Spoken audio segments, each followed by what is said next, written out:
Hey, what's up, y'all? This is Jason Leon. And ReGina, capital G. And we're going to be talking to you, because she gangster. And we're going to be talking to you a little bit about, okay, you keep saying that, just a little bit. Just a little bit. All right, so we're going to be talking to y'all about rebellious children. Children. Not chilling. Children. No, that PhD. This what PhD get you right here? It gets you a mush mouth. Chilling. So anyway, so we're going to be talking about rebellious children. And at least our experience with rebellious children. We've had quite a few children, and that we're authorities on all children, but we have not had. We still have them. Well, actually, technically, you had them. I just helped. I participated. Okay. And we'll leave that right there. So anyway, so rebellious children. So how many rebellious children would you say we have? Would you, or you want to know? They all have been rebellious at some point or another. But I'm talking about like the kids that are like, just like, straight up, like hood. that are often that way. I'm gonna start lean with in that direction. Okay, maybe we're not going to say how many. But what we're going to do is talk about this. Because I think I was rebellious.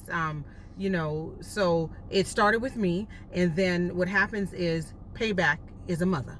Okay? All right. So now. A mother named ReGina. I would have to say that all kids are different. So we got to remember that. So sometimes rebellion looks like they're just different. Okay? Right. So what I've learned about rebellious children is that you just got to love them. And one thing about them is they're trying to find their identity. So really rebellion to me is a root of an identity crisis, because they're trying to rebel against what you have brought them up in, and they want to be so different that they're just rebellious. And doing their own thing. And sometimes rebellion comes from a feeling of being, I hate to use this word because it sounds like something else, but it comes from a feeling of being unheard. Or maybe you feel like maybe you feel like you're unloved. And that's a lot of where that comes from.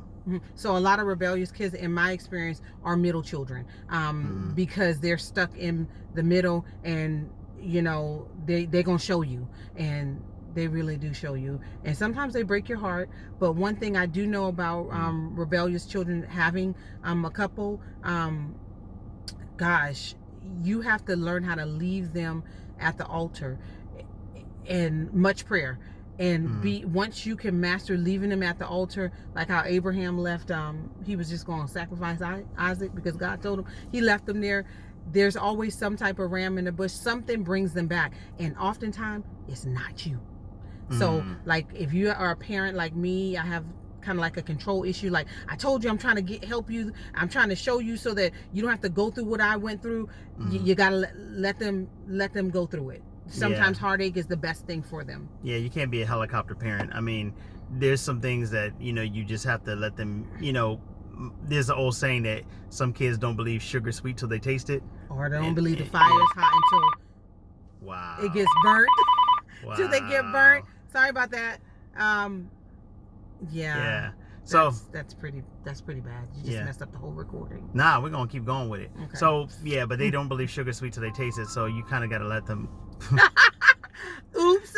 Somebody's trying to get in touch with us. Yeah. Okay, them kids. Yeah. Probably the rebellious one. Nah, just joking. But once they learn it, and sometimes they have to go over and over again. But one thing I do know is that I'm not going to rescue them every time. But one thing my husband has taught me through his class, psychology, I just want to be there as a pillow. Like, I don't want to, at one point I'm like, okay, I'm just going to cut them off. I'm sick of this, I'm sick of that. But no, I don't want to do that. I want to have an open line of communication and understand that they're adults. They have to make their own choices. They have to fall. I can't rescue them all the time. And it's all right for them to fall. Yeah. And they come around. They do come around. Much prayer, though. Yeah, much prayer, and the enabling thing, that parents want to do. You want to enable your child, and that's the worst thing you can do. So, yeah.